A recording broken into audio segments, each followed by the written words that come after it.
akhirnya pohonnya pun akan menjadi sakitlah kita dengan menyebabkan inflamasi. Next.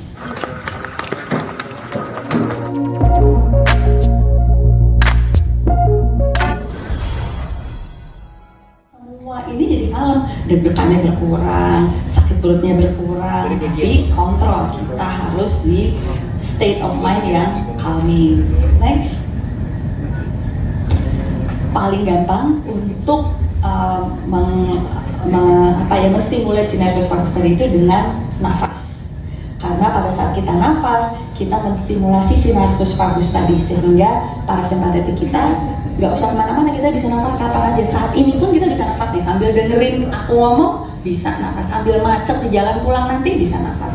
So we always apa yang dapat dijelaskan sedikit terkait kegiatan seminar hari ini. Kita lihat pada saat ini, pada hari tadi banyak audiens yang menanyakan hal-hal yang terkait ODAI. Gimana dok? Hari ini topiknya sebenarnya bagaimana supaya kita maintain gaya hidup sehat kita. Dan kita berusaha supaya gaya hidup ini adalah menjadi obat yang paling baik buat kesehatan kita. Sehingga pada saat kita menjalankannya, kita menjadikan satu kebiasaan yang mudah, nggak pakai mikir.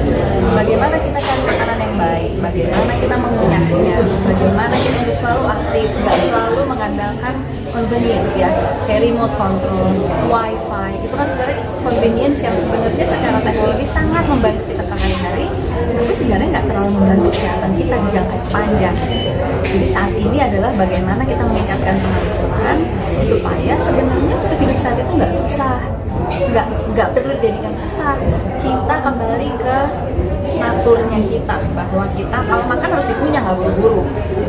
Kalau kita nggak boleh diem aja, harus olahraga, tidur kita harus cukup, kita harus punya stress management yang baik, dan kita harus punya spirituality yang kuat untuk supaya kita kembali ke kadarnya, kita kadar. Karena memang autoimun itu penyakit kronis ya dok ya, pengobatannya panjang. Iya, semua penyakit kronis itu berarti kita harus, obat yang baik adalah kebiasaan baik kita, lifestyle kita. Mulai dari hari-hari yang simple, tapi coba kita terapkan yang baik seperti itu ya dok ya. Tapi untuk pengobatannya sendiri bagaimana dok?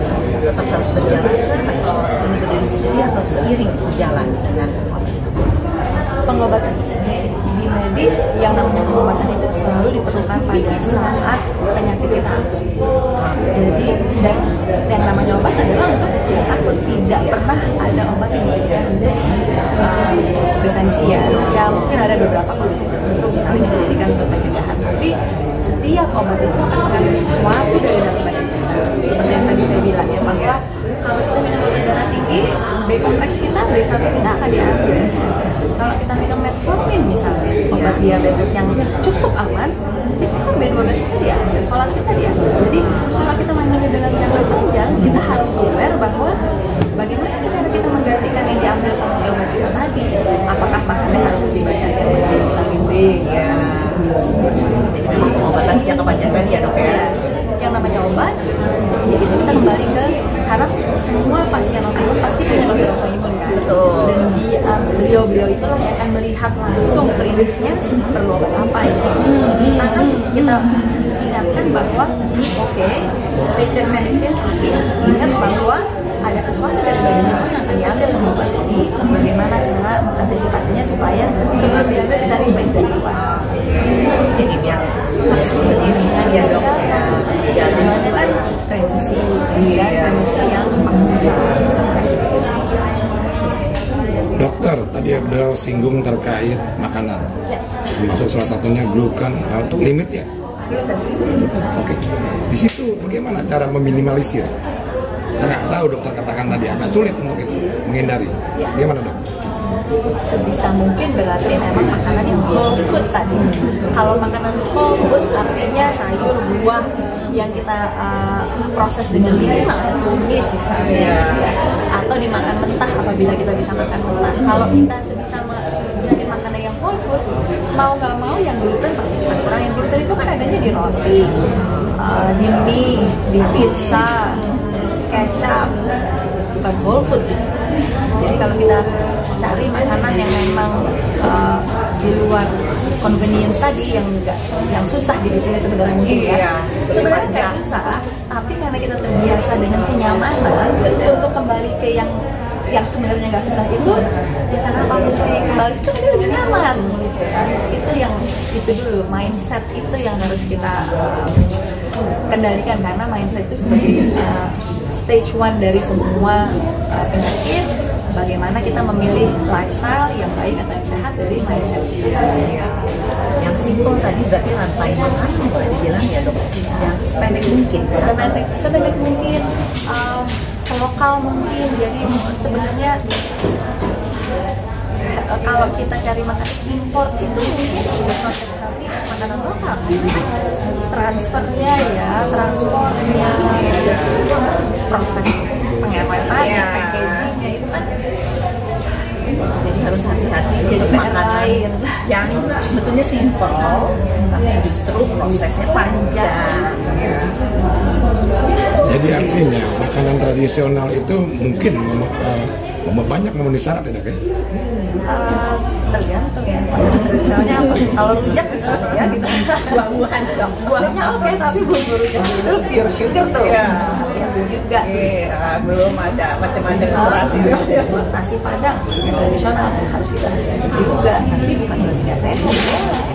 Boleh, karena badan kita tadi itu nanti cari jalan itu sih banyak, tapi jangan dijadikan kebiasaan. Kalau tradisional kayak tadi itu ya, rebus-rebus.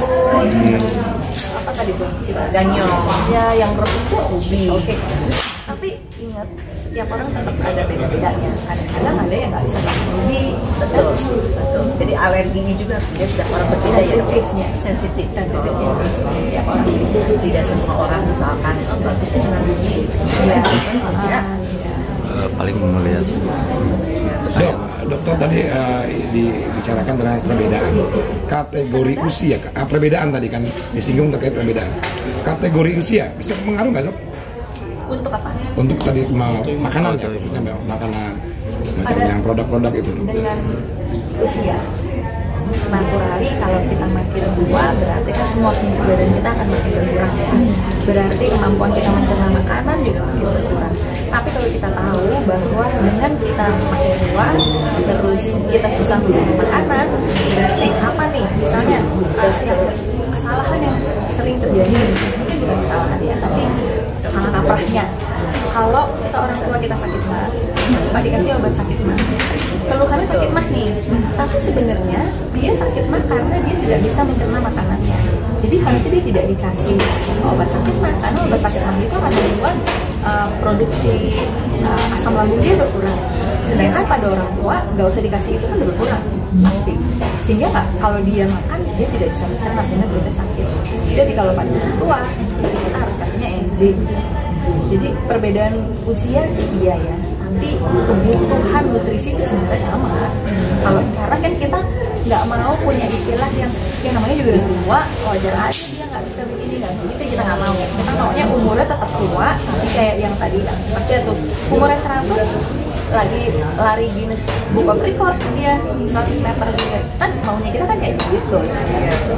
Tadi yang menarik dok, kita selama ini kan minum obat mah karena beranggapan asam lambung kita kan berlebih. Berarti kalau kurang sama persis. Nah, ini menarik ya dok, kadang-kadang kita suka mengobati sendiri. Iya. Oke, terima kasih banyak. Untuk menjaga tubuh sehat untuk kita untuk autoimun. Ya, pengobatan sebenarnya ada pengobatan medis sama juga lifestyle ya, sangat penting. Jadi ada obat-obat tertentu tergantung dari jenis penyakitnya. Nah, tips hidup sehat seperti hidup sehat pada umumnya, mulai dari teratur, kendali stres, pola makan yang sehat. Sebenarnya handal seperti pola hidup sehat. Untuk seminar kali ini komunitas Yayasan Besar Indonesia mendatangkan dokter Sandra Manamdaud ini memang kompak lagi untuk ini ya, khususnya untuk reumatologi. Nah kebetulan kemarin tanggal 12 nih diabetes, gue dapat dari ini dok bisa sedikit cerita. Ya, jadi tanggal 12 kemarin, 12 Oktober diperingati sebagai Hari Radang Sendi Sedunia. Jadi tujuannya kita mau mengingatkan bahwa ada banyak tipe daripada radang sendi dan banyak penyakit yang gejala utamanya bisa diawali oleh radang sendi. Tidak hanya rheumatoid arthritis, ada lupus, Sjogren, vaskulitis, itu gejala awalnya sering radang sendi. Dan orang tuh sering menyepelekan, jadi radang sendi itu dianggap sebagai sesuatu hal yang tidak berbahaya sehingga hanya minum obat penghilang nyeri, tapi nggak ditahu tahu penyakit utamanya apa sehingga nggak diobati dengan benar. Akibatnya banyak yang nanti terjadi bengkok sendi, cacat sendi, dan juga bahkan kerusakan organ, tergantung dari tipe penyakit. Untuk pencegahannya sendiri seperti apa nih, Dok?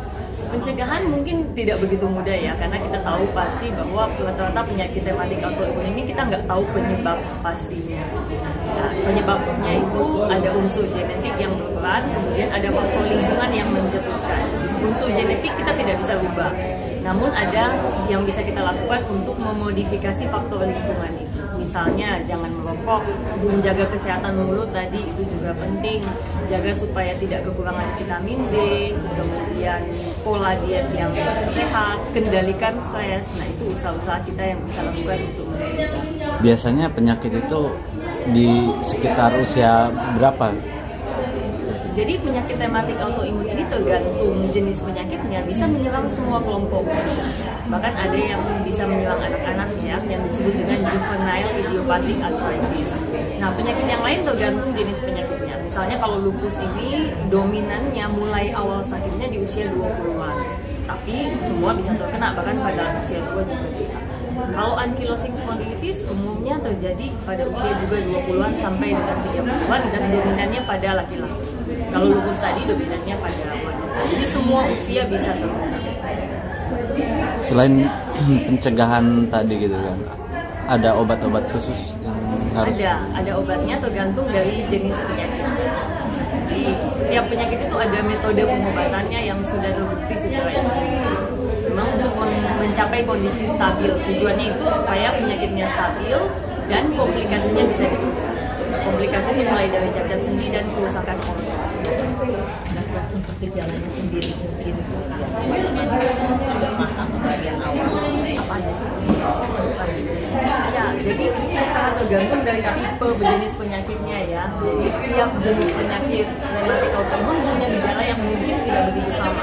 Yang pasti hampir rata-rata semuanya mengalami sakit sendi. Contohnya kalau rheumatoid arthritis banyak menyerang sendi kecil, misalnya sendi tangan. Jadi kalau ada nyeri dan kaku pada tangan, bengkak pada sendi-sendi, terutama pagi hari yang membaik dengan aktivitas, itu contohnya. Bisa menjalar juga ke tempat lain. Nah, kalau lupus beda lagi gejalanya. Itu kan juga salah satu jenis penyakit rematik autoimun. Dia gejalanya bisa ada nyeri sendi juga, ada disertai dengan rambut rontok, sariawan berulang, bercak merah di pipi, demam-demam lambung. Jadi beda penyakit, beda gejala. Dok, lain selain pengobatan tadi, ada nggak terapi-terapi khusus yang mesti dijalankan? Ya, jadi setiap penyakit itu prinsipnya ada pengobatan medikamentosa dengan obat. Obat itu ada berbagai jenis dan juga ada non medikamentosa. Non medikamentosa ini maksudnya pola hidup sehat ataupun program terapi. Jadi tergantung dari jenis penyakit. Pola hidup sehat ini udah pasti ya. Tadi seperti yang ditanyakan pola hidup sehat seperti apa ya, kita harus mengedukasi pasien untuk misalnya diet yang sehat supaya jangan gemuk, kemudian berolahraga teratur, mengendalikan stres, tidur cukup, itu yang lifestyle-nya. Nah, kemudian kalau berkaitan dengan radang sendi, nah tergantung nih, kadang-kadang kita membutuhkan juga bantuan rehabilitasi medik, terapi seperti itu. Memang aku pun sebagai penunjang. Sejauh ini ada tingkat kesulitan untuk pengobatan tersebut tuh? Tingkat kesulitan sebagian besar karena keterlambatan diagnosis. Jadi kalau terlambat terdiagnosis, biasanya kalau awal-awal pasien yang terdiagnosis sejak awal nih, misalnya lupus terdiagnosis awal, mudah banget penanganan. Obat minimal, kerusakan organ bisa dicegah, pasiennya tuh bisa beraktivitas secara normal lah. Bahasanya hanya mungkin harus minum obat. Tapi kalau terlambat terdiagnosis, nah itu letaknya kesulitannya. Jadi misalnya rheumatoid arthritis sudah terlanjur bengkok sendi, bengkaknya udah di mana-mana, udah berat. Nah, ini mengobatinya tidak semudah pasien yang mungkin baru sakit sendi 1 sampai dengan 2 bulan dan datang dulu. Jadi memang diagnosis dini adalah kunci. Terima kasih. Dok, hari ini tema ini kan terkait pola makan, gaya hidup. Sementara dokter sendiri sebagai dokter gigi merupakan gerbang daripada segala semua yang masuk ke tubuh kita. Apa sih yang dapat dokter sampaikan ke kami terkait kegiatan hari ini, acara hari ini? Ya, acara hari ini itu memang kan topiknya itu adalah pencernaan itu ya. Itu jadi apa peranan gigi dan mulut untuk kesehatan terutama bagi penderita OI gitu dan masyarakat umum pastinya gitu, dimana memang mulut dan gigi itu memang ya tadi seperti yang tadi saya sampaikan di dalam itu bahwa itu adalah memang gerbang masuknya gitu dari makanan apa yang kita konsumsi gitu ya, seperti itu gitu. Nah berarti artinya pemilihan makanan yang baik mungkin sudah disampaikan oleh dokter yang lain. Sementara di saya itu adalah bagaimana caranya makanan yang masuk itu bisa diolah dengan baik sebelum dia masuk ke organ yang lain gitu, organ selanjutnya gitu ya, di mana organ itu istilahnya dia yang akan menyerap gitu ya. Jadi penyerapan itu bisa jauh lebih baik pada saat sudah diproses sebagaimana mestinya di dalam mulut sebelum masuk ke organ. Ya, karena untuk penyintas autoimun atau yang punya autoimun tidak bisa dipungkiri makanan itu pencetus, trigger. Nah, kalau misalnya pemilihan makanan sudah baik, tetapi cara kita mengunyah tidak memanfaatkan gigi, tidak mengeluarkan enzim, nah itu jadi tidak optimal. Jadi bagaimana pemilihan makanan yang baik itu masuk ke dalam pencernaan itu dalam kondisi optimal. Jadi tentu itu tidak mengabaikan tugas gigi juga. Dan banyak yang salah, cara makan itu banyak yang salah. Jadi fungsi dari gigi itu kan tadi saya sudah sampaikan juga ya, bahwa ada gigi yang memang tugasnya untuk memotong, ada yang untuk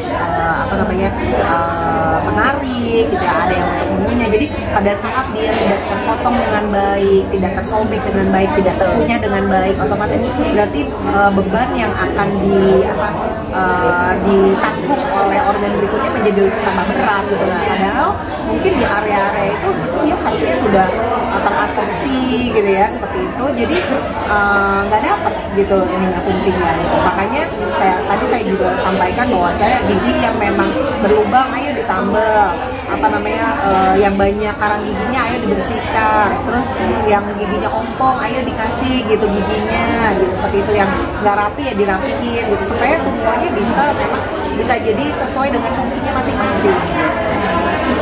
Jadi artinya dokter gigi sebagai gerbang tadi di luar daripada estetik juga sebagai estetika untuk penyintas autoimun, ada nggak sih tips khusus bagi mereka bagaimana pengolahan secara dari sisi ilmu kedokteran gigi? Kalau untuk bicara hanya untuk sebagai penyintas autoimun ya pastinya mereka pasti harus lebih concern dibanding orang yang tidak menderita autoimun gitu, karena ya tadi seperti disampaikan Bu Ganes gitu, mereka kan punya trigger juga nih dari makanannya apa segala macam. Pasti mereka harus jauh lebih waspada gitu. Kalau misalnya mungkin orang biasa gitu ya berlubang sedikit, atau mungkin pada saat berlubang yang sudah kena kulpas dan macam itu mungkin nggak terlalu bermasalah, di mereka mungkin bisa jauh lebih gatal-gatal atau apa gitu, seperti itu. Nah itu mereka benar-benar harus satu langkah mungkin, atau bahkan bukan satu langkah, 3 langkah 10 langkah di depan ya Bu ya, dibanding sama kita yang tidak. Boleh menyarankan perhatian terhadap gigi untuk lintas autoimun ini harus ekstra. Jadi kalau misalnya orang normal, kalau gigi dibiarkan itu kan akan menjadi busuk, kemudian menyebar kemana-mana. Kalau misalnya yang tidak menderita autoimun itu penderitaannya mungkin segini. Nah kalau orang yang punya autoimun itu bisa double-double. Karena apa? Begitu gigi bermasalah, infeksi, bakteri masuk, itu kan antibodi bekerja. Nah untuk orang autoimun, antibodi itu mengaktifkan antibodi dan namanya autoimun. Jadi selain dia tujuan antibodi kan mengusir si bakteri yang masuk melalui gigi ini, tapi karena dia punya autoimun dia jadi error, jadi kayak menyerang, inflamasi itu menyerang tubuh dia sendiri. Jadinya masalah gigi itu menjadi trigger tidak hanya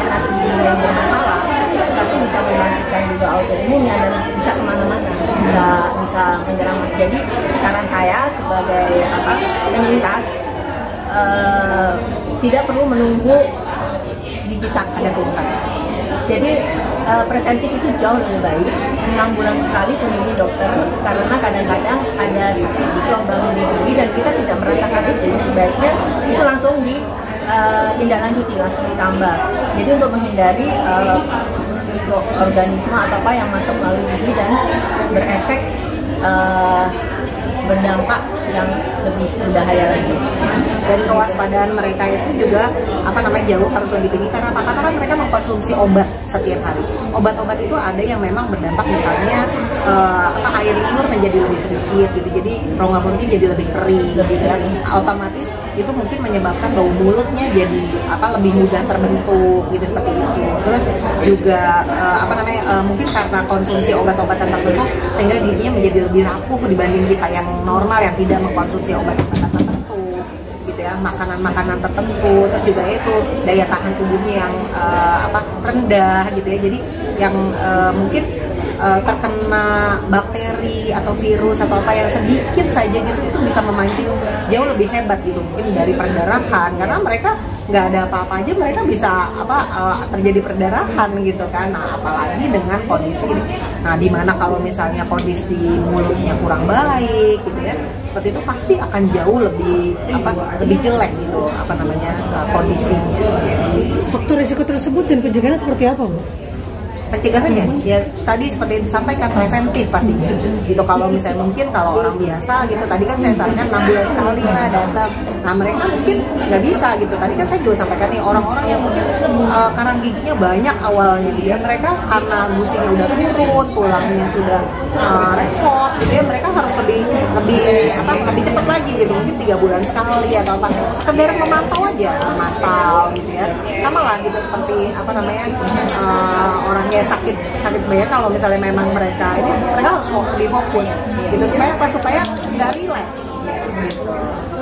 Dan kenapa Tulus ikut andil dalam autoimun ini, lebih fokus ke autoimun ini? Tulus Ya, yayasannya Ibu ini. Saya pernah merasakan titik terendah dikarenakan dengan autoimun. Jadi tahun 2016-2017 saya 16 kali operasi. Di operasi keempat itu baru ada diagnosis, jadi karena terlambat. Nah, jadi saya merasakan bagaimana kesulitan kita, kebingungan pada saat diagnosis itu. Dan jujur sebetulnya simple, saya tidak mau apa yang saya alami itu dialami oleh teman-teman saya yang lain. Jadi untuk itu awareness, kemudian kalau sudah didiagnosa itu apa yang harus dilakukan supaya tidak terpuruk terus menerus. Makanya kami secara reguler mengadakan acara-acara seminar, tidak hanya seminar tetapi juga berkegiatan yang akan kita tampilkan di stage gitu kan. Itu sebetulnya untuk lebih menggali atau menimbulkan semangat hidup. Karena kalau orang sakit biasanya fokusnya hanya dokter dan obat, dan fokusnya hanya sakit. Sebetulnya kalau pikiran itu kita alihkan ke hal yang positif, ke potensi diri, ke hobi-hobi kita, nah itu akan hormon-hormon yang baik yang tadi dijelaskan oleh dokter itu akan timbul. Jadi sebetulnya simpel aja, saya ingin mengajak mari yang merasakan gejala-gejala atau yang baru didiagnos autoimun, atau yang sedang dalam pengobatan, atau yang seperti saya sudah remisi tapi tetap harus waspada. Kita bersama-sama untuk tetap berkegiatan, mindset hidup sehat, karena tujuannya apa? Tadi di dokter salah satu dokter Sarah kan lifestyle ya. Lifestyle itu saya berprinsip itu 70% untuk sehat. Jadi kalau kita mindsetnya sehat, lifestyle-nya sehat, obat-obat yang dari dokter yang kita minum itu akan jauh lebih bekerjanya lebih bagus daripada kita minum dalam kondisi stres, minum dalam kondisi bingung, tidak tahu. Jadi medical obat itu jalan beriringan dengan kegiatan kamu. Itu aja. Daya dirinya jadi naik ya Bu ya. Iya. Jadi yang mau buat yayasan itu karena ada pengalaman pribadi ya. Betul, pengalaman pribadi. Terus apakah kegiatan ini akan berlangsung seterusnya berkala atau nanti yang saya lihat yang sekarang ini adalah termasuk usianya sudah tua atau dewasa. Sementara autoimun itu ada juga yang dari anak-anak kan ya Bu? Betul, betul sekali. Jadi kami member-member kami tampung dalam WA group yang masing-masing itu ada semacam pembimbing. Ada satu grup itu khusus untuk remaja. Kita sebut komunitas ODAI Teenagers. Jadi itu untuk mereka-mereka yang masih usia sekolah atau kuliah atau sudah bekerja tapi belum menikah gitu kan. Nah itu karena mereka secara berkomunikasi, bersosialisasi itu kan beda dengan yang sudah berusia. Jadi kita pisahkan dan mereka tetap kita bimbing untuk berkegiatan sesuai dengan minat mereka. Kemudian sekali waktu kita adakan Zoom dengan bimbingan dokter juga untuk sekedar ngobrol ringan, sharing, curhat gitu. Karena merasa sendiri menanggung itu akan semakin memperlambat pemulihan. Tetapi dengan bersama-sama merasa ada teman yang sepenanggungan, kemudian merasa ada dokter nih yang mendampingi aku nih setiap hari di WA group standby, itu akan menimbulkan aku nggak sendiri loh, di grup ini ada dokter. Kemudian sekali-sekali kita temu untuk seminar, jadi sekali-sekali kita nanti berkegiatan, mau ada olahraga bareng. Pernah ada seminar untuk anak-anak mudanya itu nggak Bu? Secara khusus kita belum, dikarenakan untuk teenager ini kita kendalanya ini terpencar ke banyak kota. Jadi seperti tadi di video teaser kalau boleh dilihat kan ada dari Sulawesi, ada yang dari Palembang. Jadi saya sangat kesulitan lah untuk mengumpulkan, dan mereka sibuk sekolah ya, jadi mencari ini. Jadi mau nggak mau memang online zoom itu saat ini yang masih efektif. Begitu. Mungkin kedepannya akan. Mudah-mudahan kedepannya saya sebagai founder, bismillah, mudah-mudahan tidak hanya di Jakarta, tapi kami sudah pernah mengadakan di Surabaya. Dan pengennya juga nanti ke Palembang, kemudian Sulawesi gitu kan. Ya mudah-mudahan nanti bisa terlaksana karena memang penyintasnya makin hari makin banyak. Dengan kemajuan teknologi tapi bisa lewat Zoom ya. Bu, kalau komunitas ODAI ini di Komodai di Indonesia berapa sih Bu kalau estimasi ya jumlahnya Bu? Bismillah kurang lebih ribuan ada ya, ribuan. Paling banyak di kategori usia berapa Bu? Tadi dari misalnya yang mereka yang masih sekolah dasar gitu, orang tuanya akan ikut bergabung di WA Group. Jadi dari yang masih anak-anak sekolah ada sampai dengan yang itu Tante Evelyn itu 80 tahunan. Kita tidak membatasi usia, tidak membatasi. Selama masih melek gadget ya, karena kita komunikasinya lewat WA Group. Selama dia melek gadget, kemudian mau ya karena memang tidak mudah. Nomor satu dari Tulus itu kan keyakinan sistem penerimaan diri ya. Orang didiagnos autoimun itu banyak loh yang dinaik, Jadi yang mereka untuk mau bergabung, memperbaiki diri, bergabung dengan komunitas ini tidak mudah untuk menarik.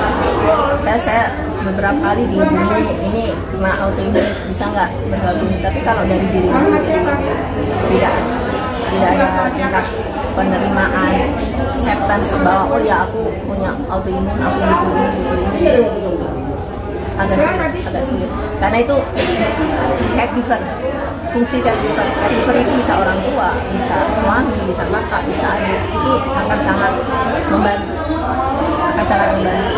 Karena ini beda dengan sakit-sakit.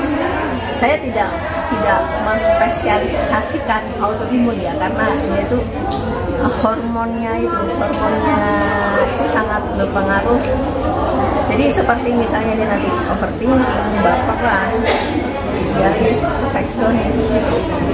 Kalau kita tidak menyadari kita punya itu akan semakin memperparah dan semakin memperparah. Sebenarnya kalau buat saya gitu ya, selama orang itu mau membuka diri itu banyak banget ilmu yang bisa didapat gitu. Gak usah dari saya secara dari sisi profesi gitu ya. Kebetulan saya ketemu sama Bu Ganis ini karena dulu anak saya memang punya keluhan. Jadi anak saya itu ada hipersensitif ya Bu ya, gitu, dan ada keluhan memang di pencernaannya gitu. Terus alhamdulillah ketemu sama Bu Ganis gitu, terus masuk komunitas. Saya banyak belajar gitu. Jadi artinya saya berharap pada saat sign itu datang gitu ya, sign itu datang, itu saya udah lebih aware. Sehingga mungkin penanganannya bisa jauh lebih cepat dan itu tidak menjadi autoimun gitu, seperti itu. Karena autoimun itu bisa gitu dari orang yang tadinya memang orang sehat tapi dia tidak menjaga hidupnya gitu ya, sehingga mungkin jadi biayaan ya Bu ya, kalau gitu asal-asalan lifestyle ya, yang salah gitu tahu-tahu itu bisa menjadi bisa menjadi penyakit nantinya gitu. Dan kebetulan juga ayah dari anak saya itu meninggal dengan kanker usus gitu. Jadi saya mesti waspada nih gitu, jangan sampai penyakit itu akan hinggap juga gitu di anak saya. Kalaupun misalnya dia punya bakat gitu atau genetik dari ayahnya, ya mudah-mudahan hanya sampai situ aja gitu.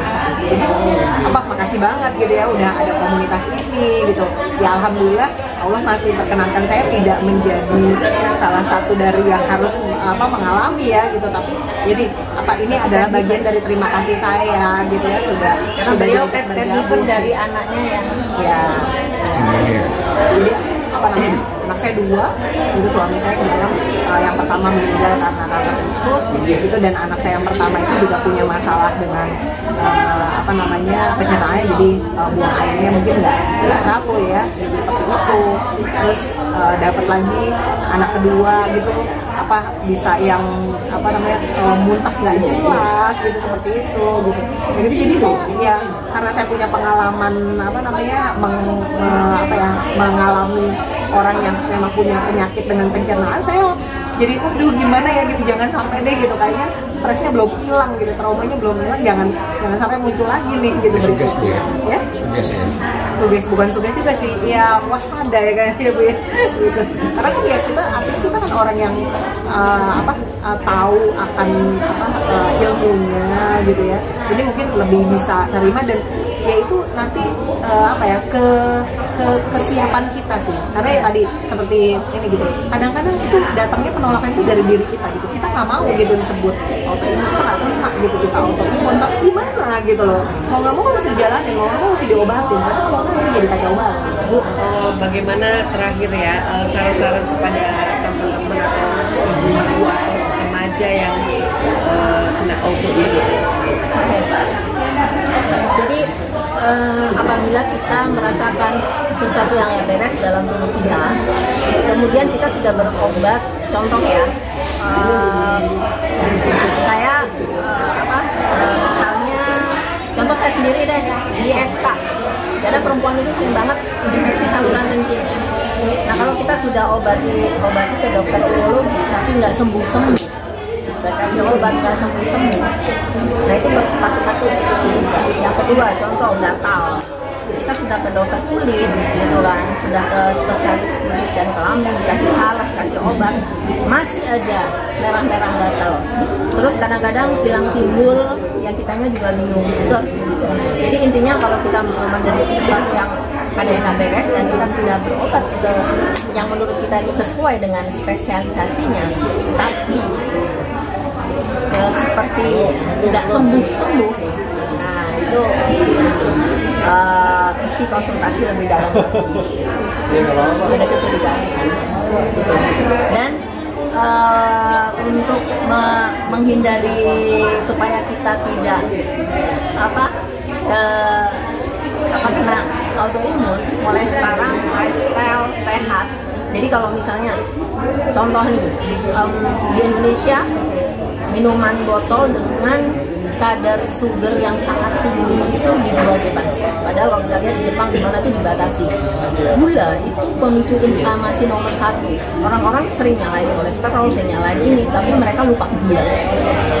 Terus seperti tadi disebut gluten free, nyalahin gluten. Saya makan gluten, tapi di situ ada gula aren. Jangan salah, gula aren, madu itu juga mengandung gula. Buah pun, nah ini makanya buah pun itu dalam bentuk jus, buah itu banyak kadar gulanya. Jadi apalagi dengan jus yang 1 gelas yang isinya bisa 4-5, itu sudah berapa gula yang kita minum, dan kita langsung telan, tidak mengaktifkan gigi dan enzim. Jadi sebetulnya banyak hal-hal yang di masyarakat awam ini yang dianggap sehat, tetapi itu sebetulnya bukan makanan sehat. Jus buah sendiri itu gulanya tinggi. Yang dijual di pasaran umum itu ditambah gula, ditambah susu, ditambah coklat. Ya, itu jadi hal-hal yang yang seperti ini yang harus kita lebih aware. Lebih sekarang Google kita bisa banyak deh. Nah, yang namanya makanan sehat itu seperti apa sih? Itu di Google banyak. Jadi jangan salah kaprah soal makanan sehat. Bu, saya nambah dikit dong. Begini Bu, ini autoimun boleh dikatakan nggak main-main ya, boleh dikatakan. Pemerintah sendiri dalam hal ini memperhatikan terkait penyakit ini bagaimana? Dari pemerintah ya. Saya pikir ini juga harus dibantu dengan pemerintah terkait sosialisasi. Kemudian kita lihat sulit sekali. Saya melihat dari sudut pandang founder dari satu yayasan yang mewadahi teman-teman autoimun. Jadi kalau mungkin saya lebih melemparkan satu harapan. Karena yang saya lihat sekarang mungkin pemerintah lebih misalnya ke cancer. Padahal saya sendiri mengalami sangat parah lah, sampai 16 kali operasi dan itu, dan jujur ada yang di daerah terutama itu dokter yang pemerhati autoimun itu minim, sehingga terjadi salah diagnosis. Harapan kami sebagai yayasan yang mewadahi di seluruh Indonesia, di mana mungkin hanya 20 orang sekian spesialis autoimun, jadi sedikit sekali, dan itu banyak di kota besar.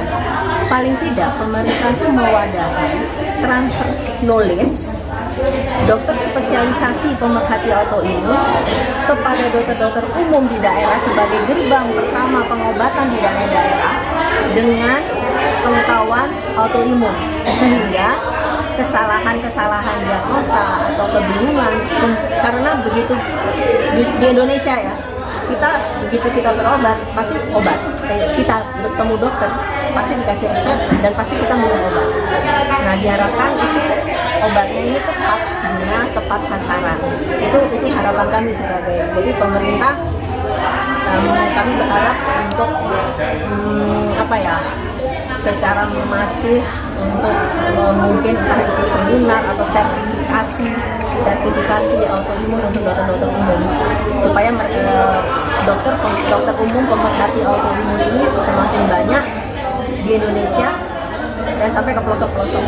Dokter sendiri